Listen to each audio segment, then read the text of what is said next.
Welcome to The Code, your guide to health and human performance. I'm your host, Dr. Andrew Fix from Physio Room, a performance-based rehab facility here in Denver. On this podcast, we're going to explore the key areas of your life that impact your overall health and wellness, from sleep hygiene and stress management to nutrition, movement, relationships, and more. We bring you conversations with industry experts and top performers to share strategies they have for cracking the code on health and human performance. Now let's get to today's show. What's going on, guys? Dr. Andrew Fix back for another episode of The Code. I'm super excited to be talking to two of our clients here. I know they've worked with multiple people on our team at Physio Room, but I've had the pleasure of working with them quite a bit. Reana and Alex Kaminsky. To give a little bit of background, and maybe they'll go into this, I believe it was in the fall, maybe October of 2020 that I met these two. They came into our office after an event, after a bike ride event, to do some recovery things. And I had the chance to chat with them. And then they ended up becoming clients in our office. And we've just had the opportunity to become friends. We've done some things outside of the office. We've done a Tough Mudder together. And these two are just really cool people, and I'm stoked to have them on the show. So, Ree, will you go ahead and do a brief introduction of yourself, and then we'll kick it over to Alex after that. Hello. Thank you for having us. I'm Ree, and my name is Reana, but I go by Ree for short. And I'm 27 years old, and I'm from Denver, Colorado. Awesome. Thanks again for being here, Ree. Alex, how about you? Do a brief intro for us. Yeah, hi everyone. My name is Alex Kaminsky. I am Ree's younger little baby sister. I will be 26 here shortly. But yeah, also from Denver, Colorado, but just recently moved to sunny Florida. Awesome. Now, I would love for you guys to basically maybe just expand on the story that I said just a little bit ago of this bike ride that you guys did, sort of like how we got to know each other almost 2 years ago now, which is kind of crazy to think about. And then, however you guys want to paint this picture, I'd love for you guys to sort of like share your story. And then I want to talk all about GetREAL and the business that you guys have started. It's super exciting. So, what made you guys sign up for this rocket ride bike ride that I then had the opportunity to meet you afterwards?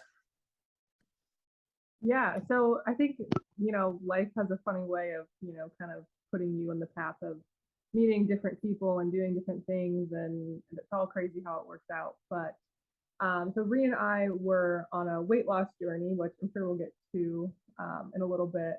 But this was kind of at not the tail end of it, but we had already lost a significant amount of weight, and we were just doing different things, trying to challenge ourselves, get out of our comfort zone.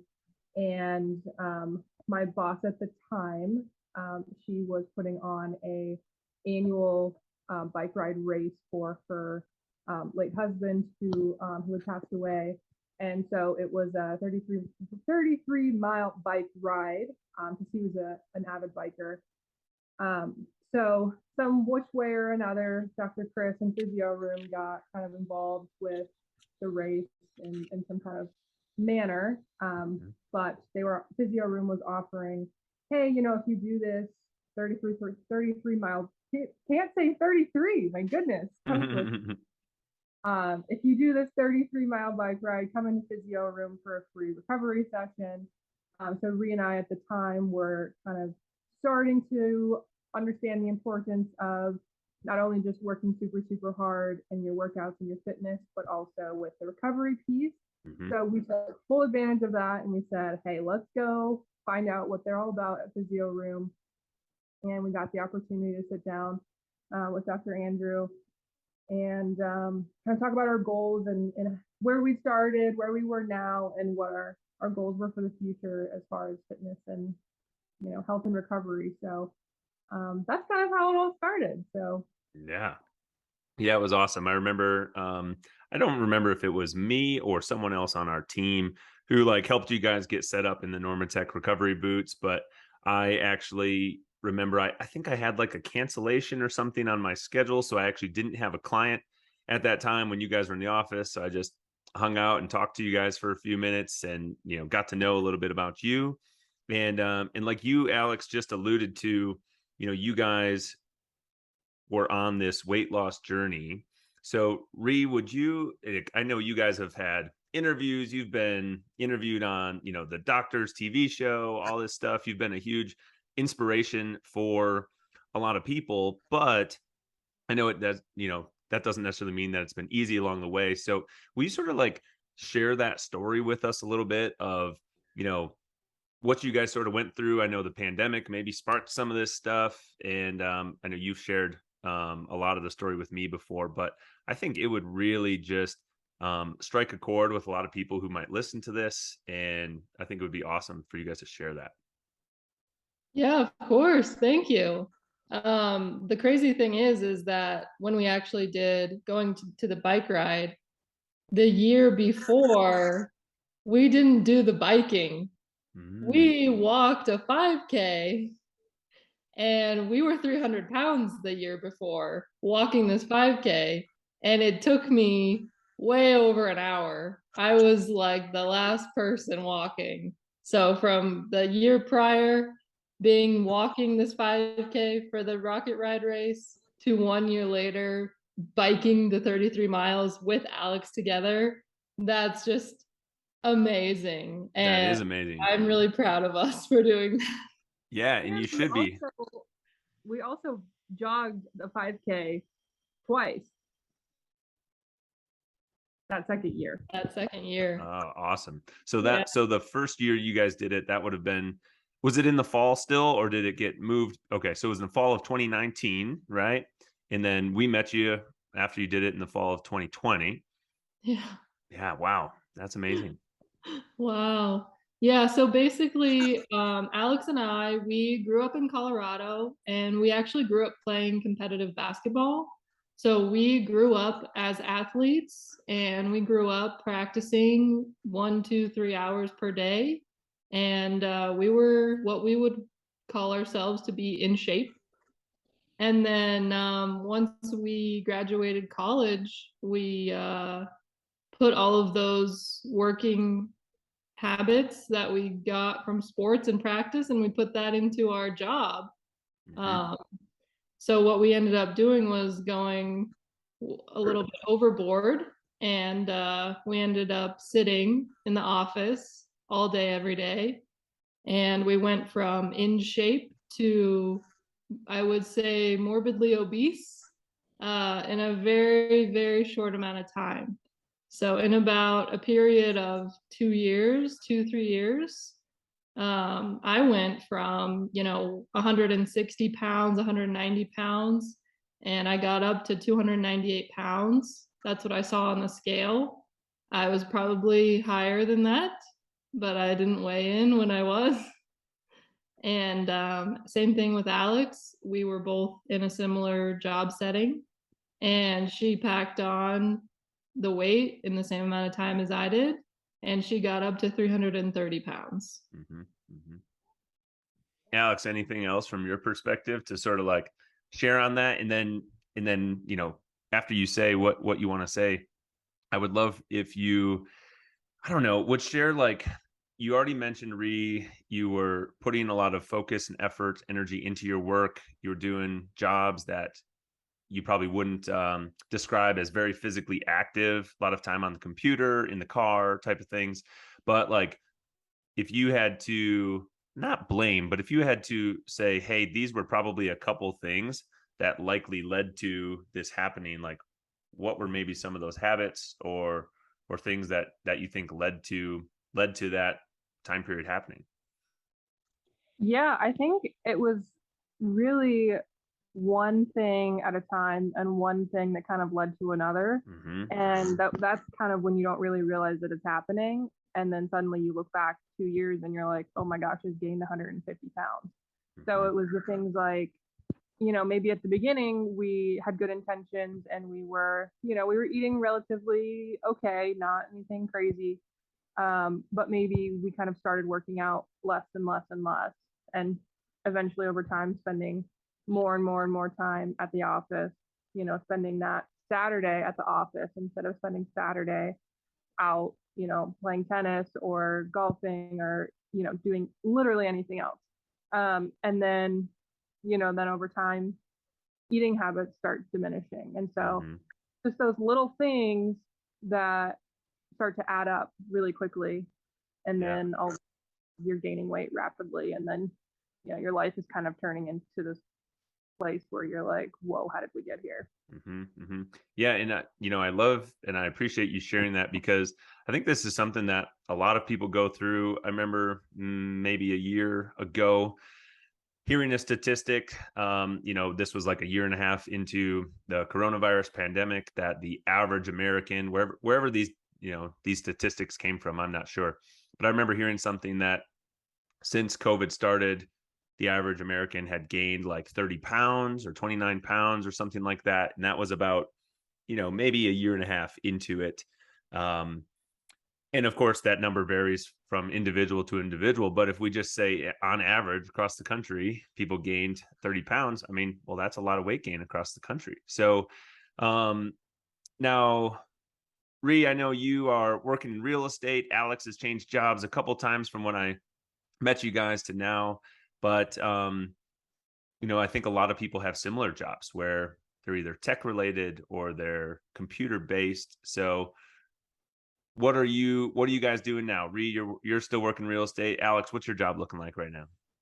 Yeah, so I my history is in home building, and I ended up back in home building here in Florida, which I'm super excited about. So I'm working in purchasing. Basically, I negotiate contracts with all the subcontractors, manufacturers, and suppliers, and all that stuff to help build our houses. So, Awesome. Yeah, but again, it's kind of a desk job situation, and I think it's really important, like just with the change in mentality of just like my mindset is a lot different now than it was before. And I do things like prioritize taking breaks, taking walks, working, putting in 100% effort in working hours and not pushing myself over the limit of, working, things happen. Sometimes you have to work late, come in early, things like that, but not making that a habit and really making sure that I'm focused on things outside of work to kind of really help balance me out. And, really, it sounds so corny because it's like that work-life balance, but like it really truly is so important. And even if it's not the popular thing to do, I think once you kind of start leading by example, people will they'll kind of make fun of you at first for, oh, you're taking your, lunchtime walk, but then they're going to start to, hopefully catch on. So. Yeah. And I think, like you had sort of mentioned, it's not one thing that led to gaining weight. Well, it's also not one thing that leads to, working to get it back off. It's a series of a lot of little things that over time add up. And whenever I talk to clients or anyone, not just clients, about either gaining weight or losing weight, it's exactly what you said. You don't notice it from day to day. Like from Monday to Tuesday to Wednesday, you can look at yourself in the mirror and you don't notice really that you've like gained any weight. You might feel like bloated on a day or something like that, but you don't truly notice like, oh, I've gained weight in these last 48 hours. You notice it when you look at pictures from 6 months ago to now, or 9 months, or whatever the time period is. It takes bigger chunks of time to really notice those things, because nobody's gaining like 50 pounds in a day, right? That's impossible to do. So, but it's also the same thing on the flip side. And I know you guys will probably talk about this, about how it wasn't one thing that led to you guys going on this transformation back the other way. It was a series of a bunch of little things that snowballed in a positive direction to sort of like go back the other way. So Alex, you mentioned that like your mindset is different now compared to what it was before working in your job. Ree, have you gone through sort of like a similar thing, like where your priorities and what your mindset is about how you're working and how you're taking care of yourself has probably changed quite a bit? Yes, 100%, total 180. Oh, there's my notification. Sorry. That's all right. My mindset has also shifted, same as Alex's. I mean, we were absolutely miserable and we didn't realize it. over time, we stopped communicating and socializing and doing any hobbies at all. And so the little things that we added and started, doing things that, we found interest in, or doing things outside of our comfort zone. We started improv school in downtown. So that was a commitment outside of work that we had to go to. So we physically had to take ourselves out of work and go to improv school. And that was a big step for us in the beginning of our journey, for sure. And so starting to do those little things for ourselves and realizing how much happier we were outside of the office snowballed into us wanting to do that more for ourselves. Yeah, absolutely. And it is, like you guys sort of mentioned, and I would say I'm similar in the, you're a young professional, post college, getting in your career, and it is very easy, I think, for people to let some of their, fitness habits or lifestyle habits kind of slip because they're putting so much of their focus on, I'm trying to grow my business, I'm trying to scale or grow in my career, or I'm trying to do well in this company that I'm a part of, or whatever that is. And then, 5 days of work per week turns into 6, turns into 7, and you're working in the nighttime, you're working in the weekends. And it's easy to just let things kind of go that direction. And then the same is true for, I hear this a lot where maybe someone has a family, and then all of the time that they used to maybe spend on themselves is now all dedicated towards their spouse, their children, their whatever, and no time is given to them, right? Well, it's not a coincidence. It's of course easier said than done, but there's a reason that on airplanes you're told to put your own oxygen mask on first, right? Because if you can't take care of yourself, you're not going to be able to take care of someone else, your child, your spouse, or whoever that is, because you can't pour from that empty cup. So yeah, it's something that I think a lot of people really, really struggle with. And will one of you sort of, I don't know, take us to and sort of explain to us, okay, you went through this period of time, post college, you're working, you gained weight that you weren't planning to, expecting to gain. At what point did you, make a decision that, hey, something's got to change, and you guys started to put the pieces in place to start to create that little snowball effect the other direction? Like, where was that like light switch kind of moment? It's funny because like it wasn't necessarily a light switch moment. Yeah. And I think Ree kind of touched on this earlier about like first we signed up for improv school, and then we kind of just started doing things. And then it was like kind of a more gradual kind of shift. Like we kind of spent the entire 2019 year of like just trying to get into a better headspace. And while we weren't necessarily 100% on that nutrition piece, which is arguably like the most important in weight loss, we were working on getting our mind there. And then once we were kind of out of our rut and we were kind of feeling back to ourselves, that was when we were really able to make that jump with the nutrition. And we were not to say that we were ready, but that was the point where it was really going to stick, because mentally we were in a good place. We knew that there was more that we could do. We knew we had goals. And so we just kind of looked at each other and we were like, okay, like, like it's time right now for us to dial in that nutrition piece. Yeah. What were some that of did happen, both of us together. Yeah. That was a moment. But I would say like the year and the 2 years before that, it was just gradual change of habits of like, hey, like we can do this. We can be athletes again, and like just doing little things. But there was one moment, like after been doing that for about over a year, we were on the couch and we both looked at each other and we said, okay, we need to do this starting tomorrow. Yeah. And we did, and we didn't look back. Yeah, no, whether it's on social media or whatever, I mean, I've seen pictures of the work that you guys have put in. Of course, I've had the opportunity to work with you over the last year and a half, almost 2 years. Um, and it's just been amazing to see and hear about your guys' transformation. What were some of the Alex, you mentioned that like the nutrition piece you feel like has been a arguably the biggest piece that you guys have changed that you think has contributed to a lot of the changes. What were some of the main nutrition changes or implementations, things that you guys feel like you've done that have helped you to feel better? Yeah, so the very first thing that we did was we started the Whole30 program. Mm-hmm. And if you're not familiar with it, brief overview, you go 30 days of eliminating dairy, grains, sugar, alcohol, soy. I think that's it. But essentially, the purpose is that you take those out for 30 days and then you kind of reintroduce those items one by one to see, if you have any kind of sensitivity to certain ingredients or things like that. But what it really did for us was it really taught us how to fuel our bodies, not only just for performance, but just in general. Mm-hmm.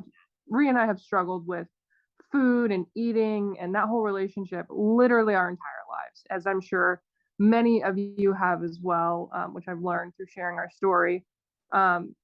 We struggled so bad, and I personally never really understood that correlation between, hey, if you eat this like processed food and this heavy, filled with artificial stuff, like you're gonna feel bogged down, you're gonna feel like you don't have any energy. And I never really put that together until we started the Whole30. All we were eating was, you know fruits, vegetables, meat, and like just nothing processed, just like whole food. And I never felt better. And, at that time you start reintroducing things and you're like, oh my gosh, like I didn't realize that after eating a cheeseburger, like, yeah, everyone tells you growing up playing basketball, it was like, yeah, don't eat a cheeseburger before you play. But I always did anyway, and it was fine. And I never never really correlated that. So it was like kind of this amazing like aha, like, oh my gosh, like what you eat really truly does have an impact.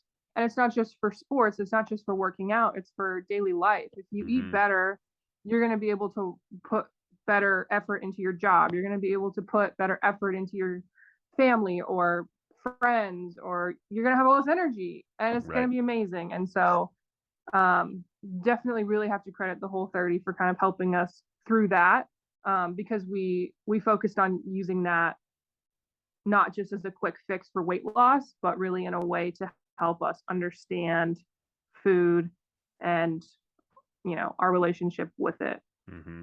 Now, I don't love to use the term diet. Do you remember what it was that made you decide to try to start the Whole30 as opposed to some other type of, program, like one of the bunch of other quick fix type of things or anything else that's out there? Do you remember what kind of like made you say, I think we're gonna start the Whole30 and this is why?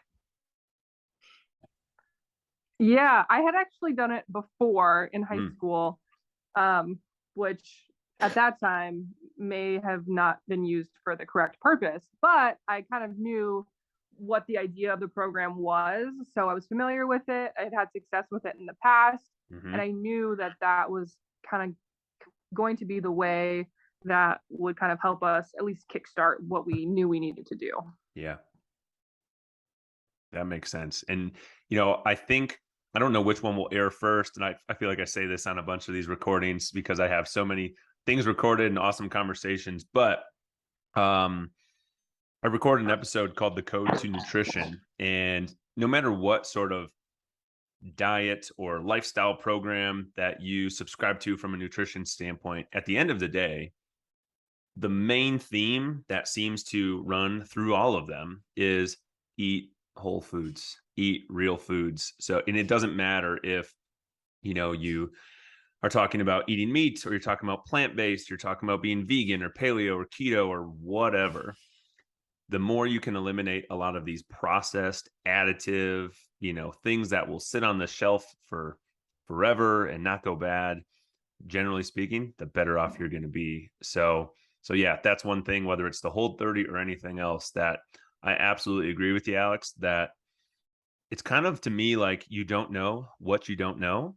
There was a period of time where, what year was this? 2016, around Easter time, I started like it wasn't the Whole 30, but a similar kind of, like, I was like, I need to change what I'm doing, stop drinking all these new beers and trying all these IPAs and all this stuff. Like, I had gained some weight that I didn't want to, and I wasn't happy with what I saw in the mirror. And then over the course of a 30-day period, I lost about, I don't know, 10 pounds or something, but I was still eating. I didn't change my workouts very much at all. Like, I was still working out pretty much the same frequency and intensity that I had been.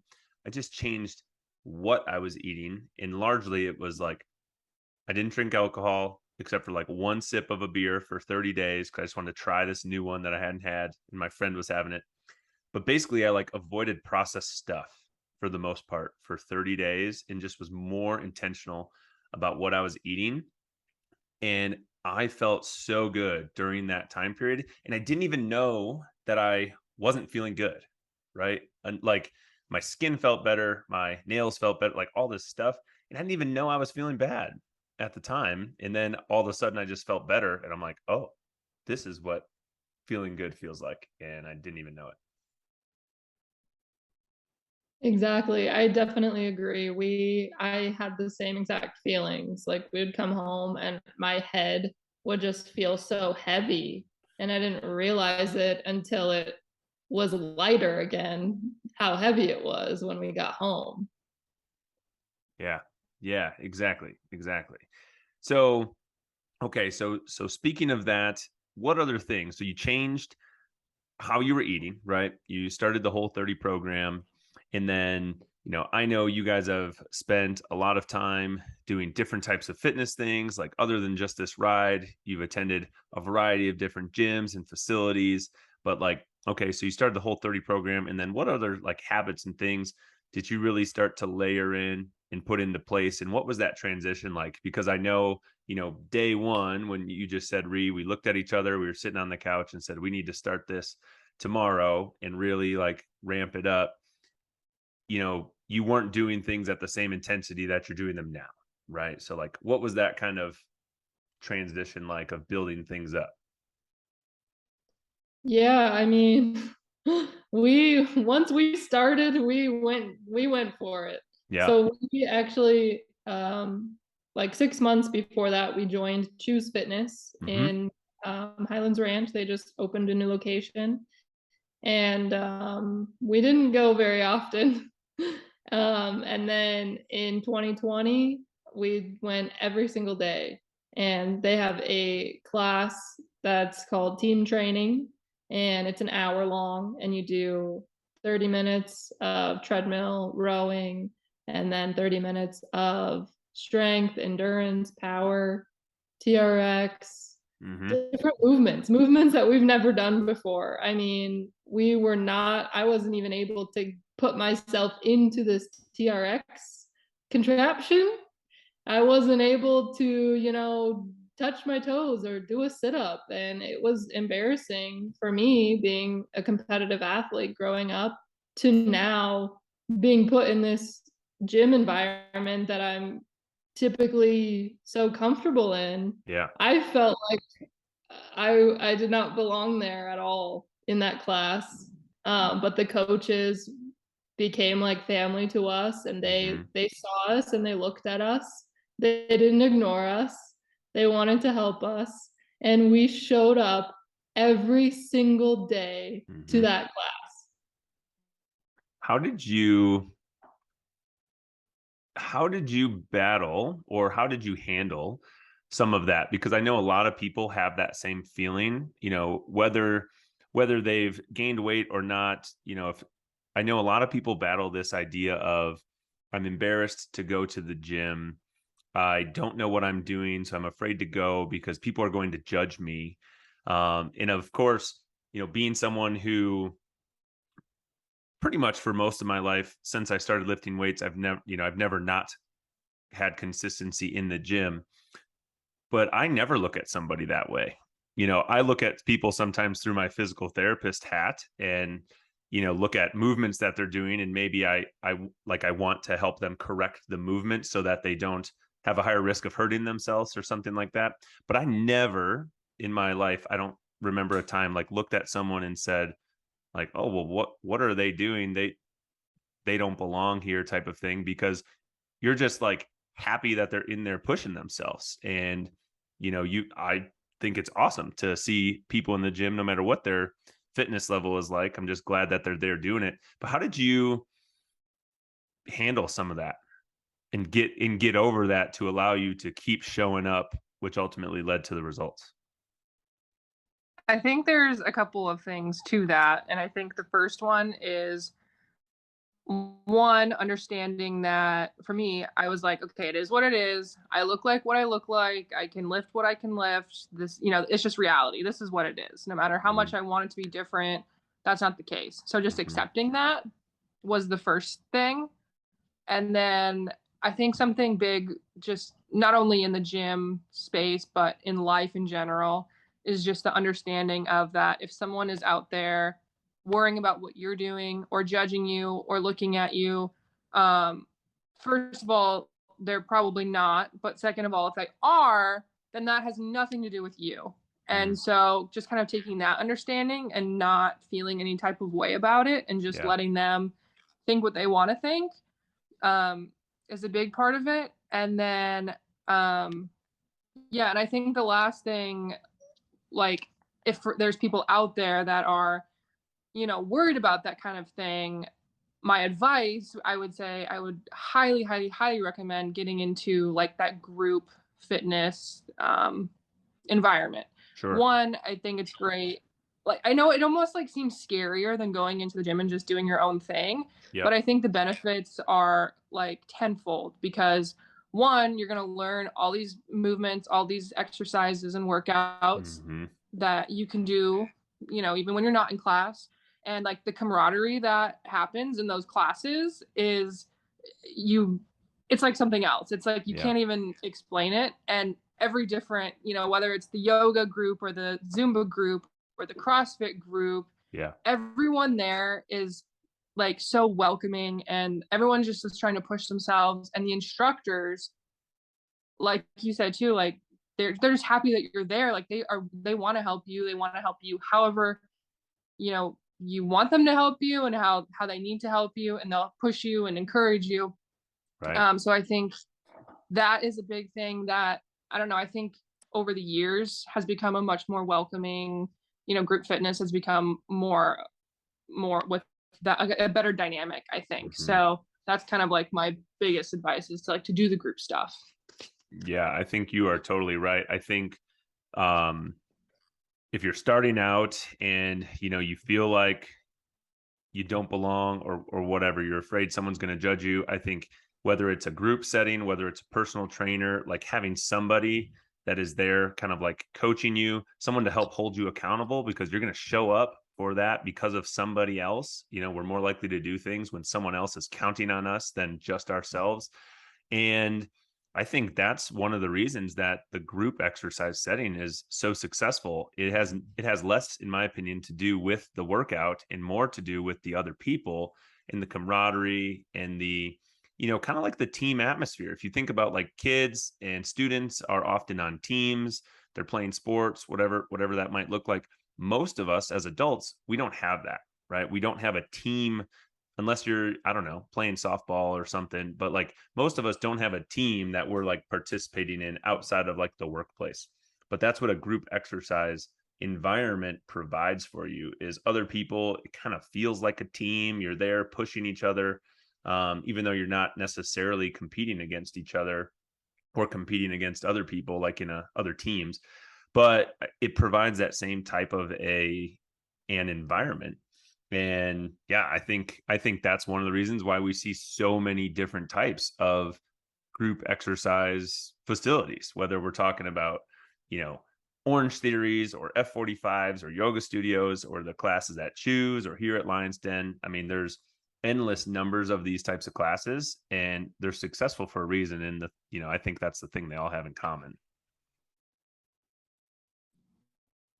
Yeah, we absolutely love group fitness, especially growing up playing basketball. It's just the perfect fit for us. So Yeah. we were really happy to find Choose, and obviously we did it together.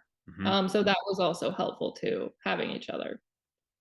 Yeah. Now, when you guys got into the habit of going to those classes like many times a week or every day, were you guys going on like a morning routine or an after work routine? What seemed to work the best for you two? For me, it was definitely mornings. Mhm. I went at 5 a.m. every day for probably like 6 months. Yeah. And then it set me up, to have a good day because I put my time in for myself, and then I could go for a walk later in the day and enjoy, the afternoon sunshine. Mhm. And I just got in that habit, like you said. But most of our journey, it's so funny because it was during the pandemic. So there was like a big chunk of time where a lot of these gyms were closed or we were wearing masks running on the treadmill, and we showed up and we made it happen. Mhm.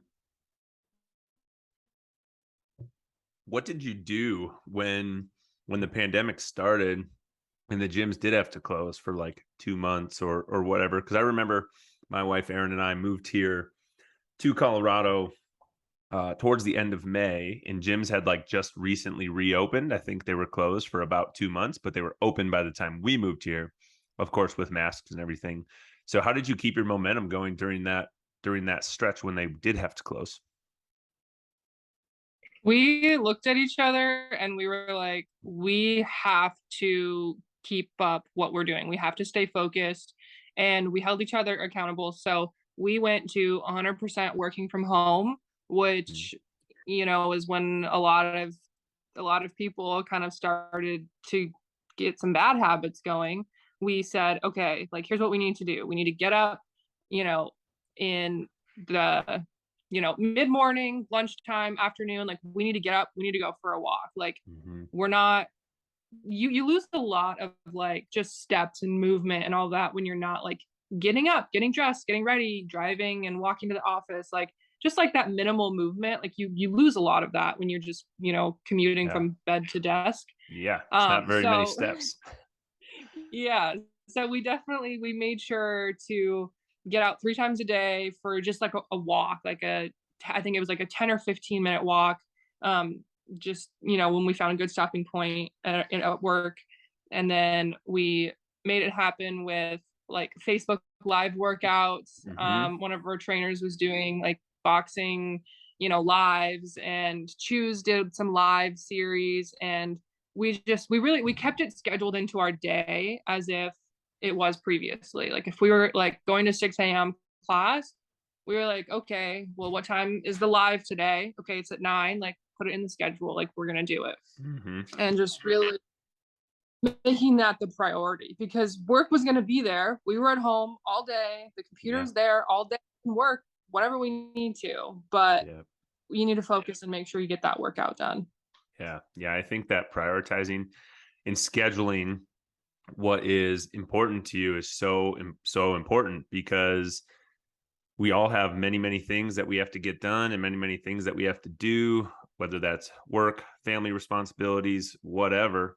And it's so easy to save things for like, I'll do this workout when all my other stuff is done.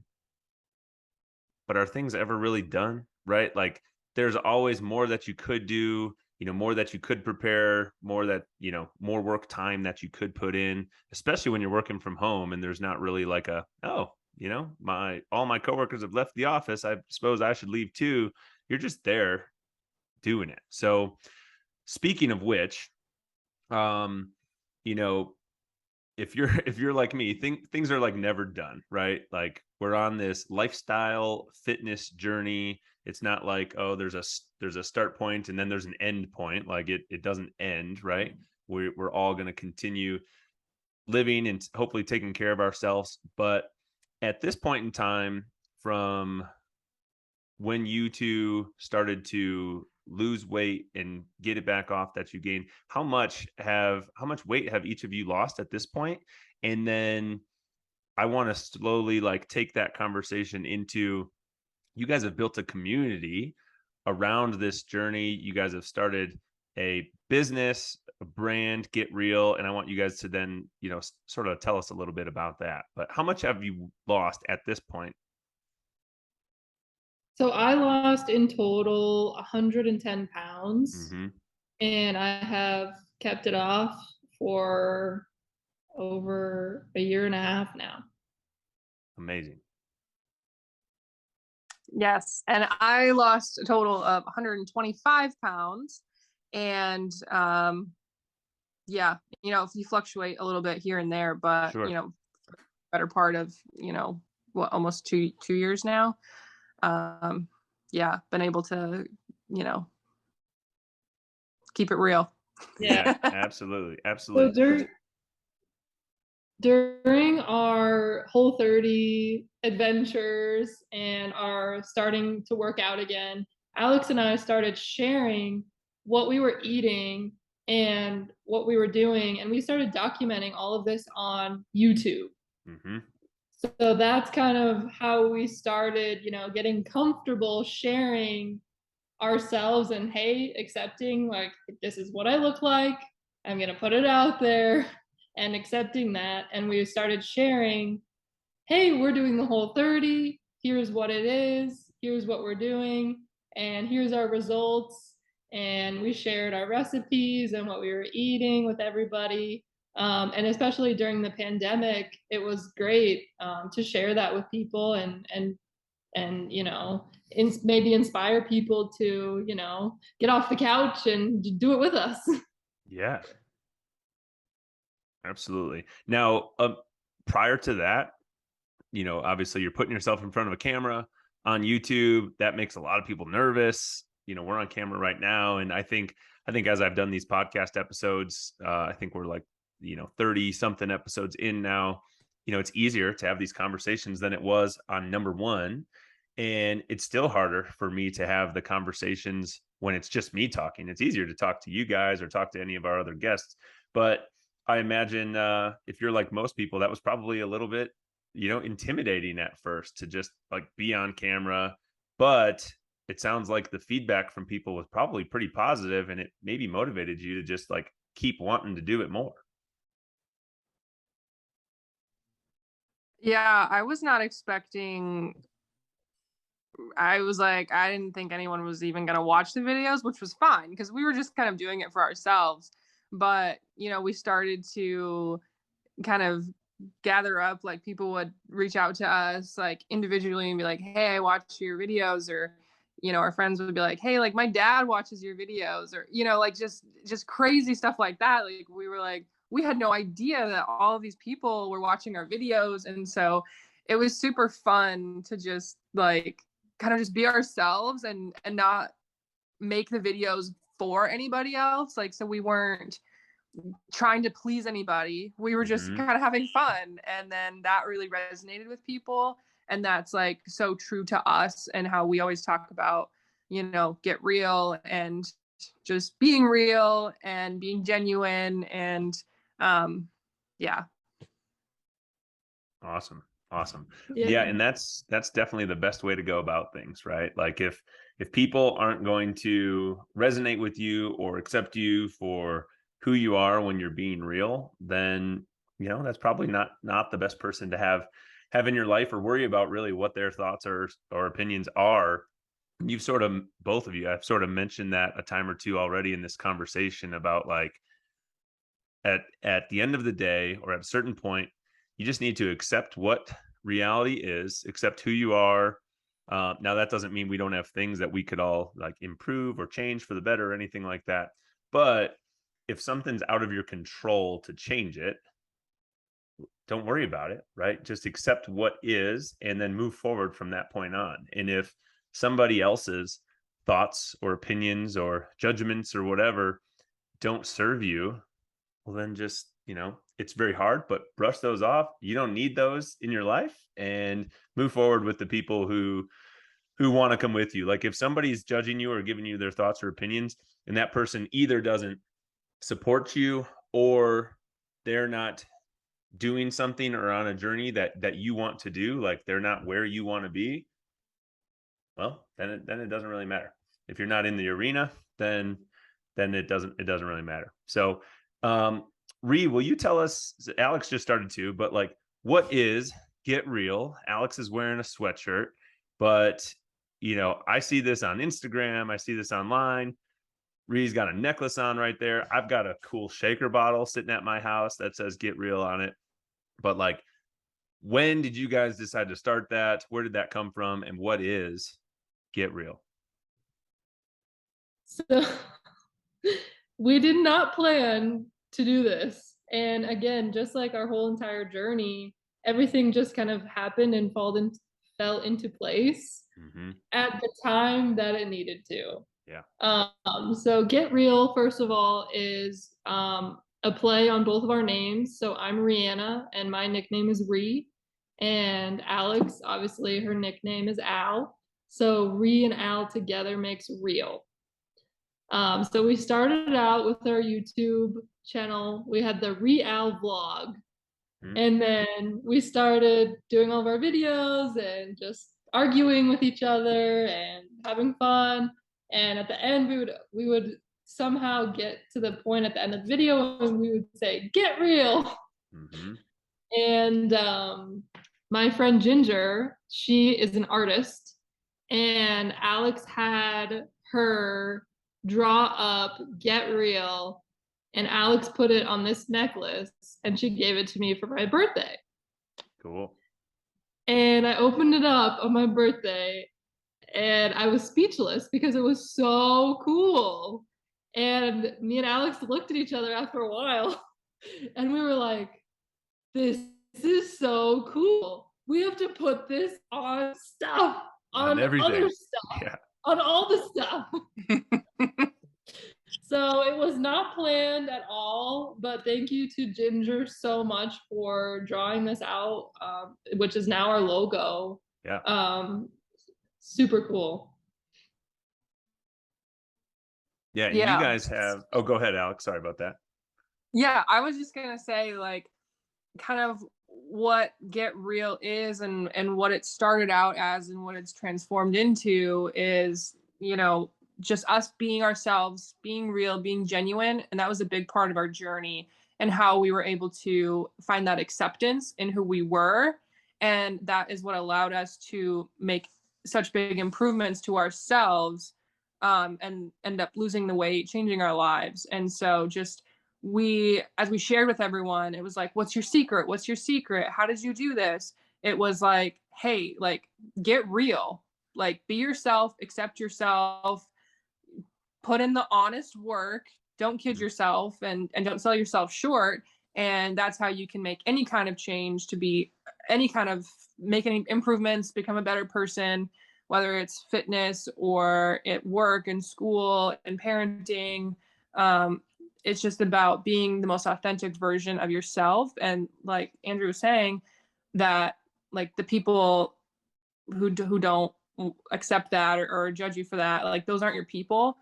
And so we really found our people, and we encourage, everyone to find the right people who celebrate that realness. And so that's kind of the whole meaning behind it. And so that was super exciting for us to kind of be able to put out there onto something and not just say it ourselves, but it was like, hey, like, it's on this water bottle, like, right, you're working out and like you just have this constant reminder of like, why am I here? Like, get real. Like, I need to be myself, and good things will happen. Yeah. Yeah, I love that. And it's, it's been so cool to see you guys like start to create this. And I know there's like Instagram page and a website and everything like that, like for these things. And I know it resonates with a lot of people. And I use that shaker bottle that you guys gifted to me all the time. I love that it's insulated too. That's very cool. But like, how has that been? Of course, you guys in the types of business that you sort of work in, you already have a very like entrepreneurial type of, especially like in the real estate world and stuff, like, you know, you've got to put in the work to be successful. But how has that been now, having like your own thing that you created, and now you have a shop, and now you have clothing, and I know my wife uses your workout bands, and you know, what has that journey been like? I am so grateful because we have met so many people that we never would have met, first of all, by starting to play tennis, and joining a tennis group and meeting so many people. I'm grateful that we are confident to share our story, because then these amazing people that we meet, they're comfortable to share their stories with us. And you would have never known, you know, what these people are going through if you hadn't shared your struggles and what you'd went through and how we got there. And it's inspiring to see, you know, everyone in the tennis court, you know, wanting to support us and purchasing our tank tops and our crop tops and our sweatshirts and our ball caps, and they want to support us, and they feel inspired by our energy and our positivity towards life in general. Yeah, and you guys do bring quite a level of positivity and energy in like pretty much every interaction that I've had with you guys, which is really fun. I mean, it basically sounds like to me this was probably harder early on, but maybe not as hard now since you've had the experience. But you've had to demonstrate a lot of vulnerability, sharing your story with people, and you know, being real and just accepting who you are, be vulnerable, share what's going on. And then when you do that, it's amazing how it sort of like brings down the barrier oftentimes for a lot of other people to have the space to do the same thing back the other way, which then you create quite a bond a lot of times when that happens.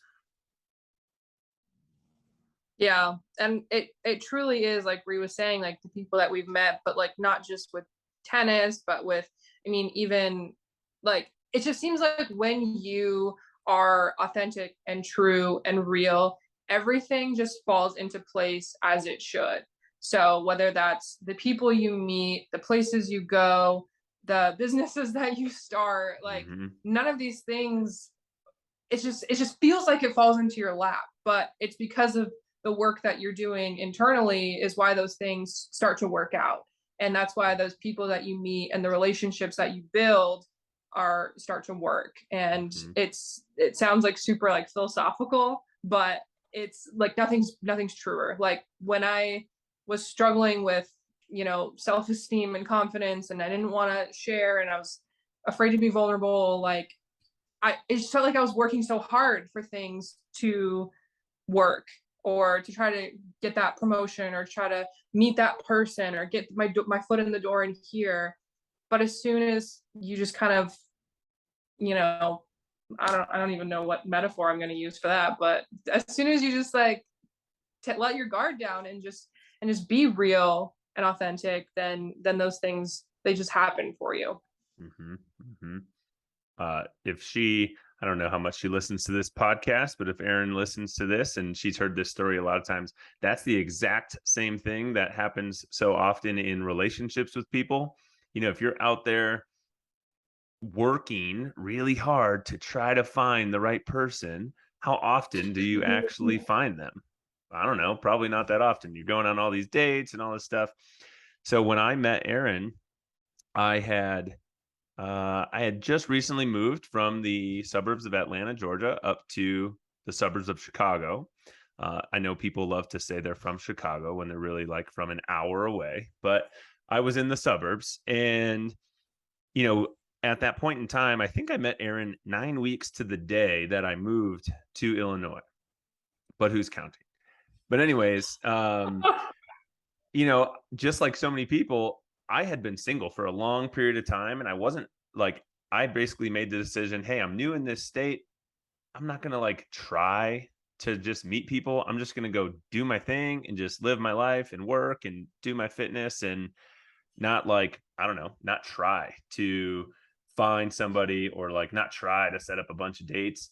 And then boom, we meet, and 9 days later we're out on our first date, and then now we've almost been married 3 years. It's pretty cool.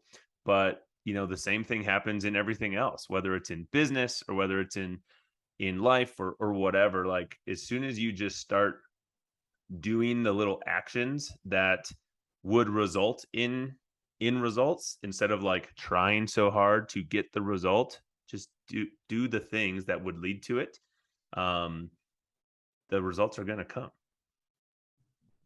That's amazing. I love that story.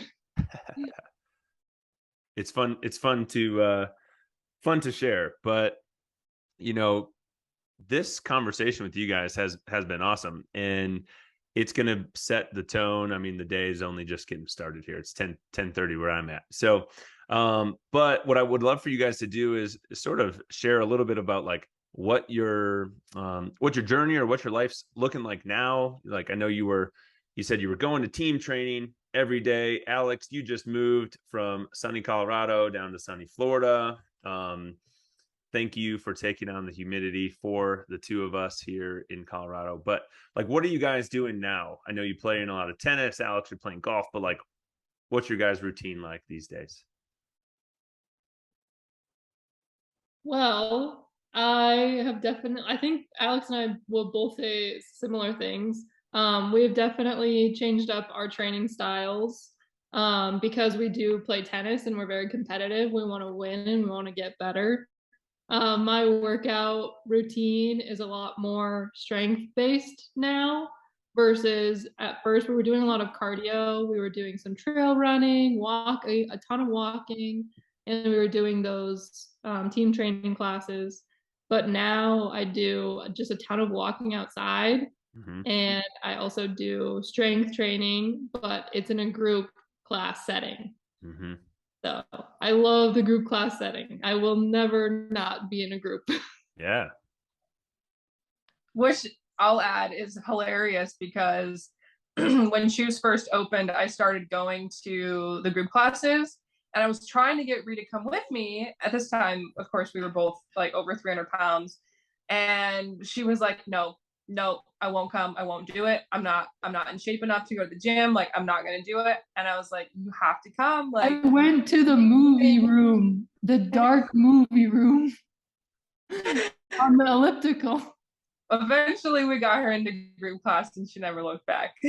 That's awesome. That's awesome. I don't think I knew that part of the story. It was like 3 months you were doing them, and I don't know how you were doing them. I was doing what I could. Yeah, and it took me 3 months before I finally joined you. That's amazing. That's amazing. What about you, Alex? What are you doing now that you are settled down in Florida? Yeah, so it's been fun. I've been here for about 2 months now, a month now, to where I'm actually living. So I've been able to kind of get settled a little bit. So yeah, I'm just kind of really getting into a good routine with work, and I found a great place to play tennis, and I'm checking out the golf courses around here, and a new Lifetime just opened up right down the street. So I'm really focused on right now, aside from competitive tennis, because that's like a big thing that I'm into. But I think for me right now, I'm really, really focused on just like falling back in love with the process and not working for a result. Because the last year has been a little bit crazy for me, I think, especially just with transitioning from a job and moving. Like I've had a lot going on, and a lot of, break in routine. And I'm a person who is like, like it wasn't working for a while, and it's like, oh, you have all day, but then you're like, well, why didn't I work out today?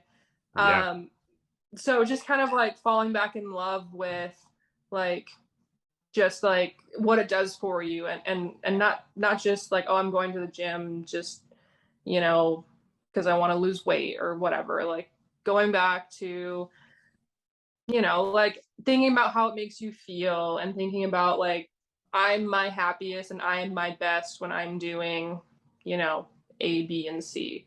And so just remembering. So I think for anyone, like when you're kind of in a rut or when you're in like transition mode, just thinking about like, get back to the things that make you feel your best. And that's what's going to help you get back into like that good groove. So I'm just kind of working on that right now. Just like, okay, like just doing all the things that I love to do, and then knowing that whatever else is next is gonna be next. Absolutely. Absolutely. I love that. And I'm right there with you. I'm pretty big on having routines, and I think I do best, kind of like you just said, when I am just a little bit more busy, because it forces me to have to schedule things in. There's less open space, wiggle room. Oh, I have all afternoon to get this done. Like, obviously there's a point where it's a little bit too busy, and then that causes some stress of trying to get things done. But when things need to be scheduled, I think I'm a little bit more effective, because then I just make sure I dedicate the amount of time that's necessary to things. And I try, just like you guys said, to, schedule the things that are important to you first, because the work is always going to be there. And, we're always going to be forced to get those things done anyways. Now, what I would love to do as we sort of wrap this up is give you guys a minute just to share, like, hey, where can people find you? How can people get a hold of you if something that you said or that we talked about kind of resonated with them? And where can people follow up with you after they listen to the closing of this podcast?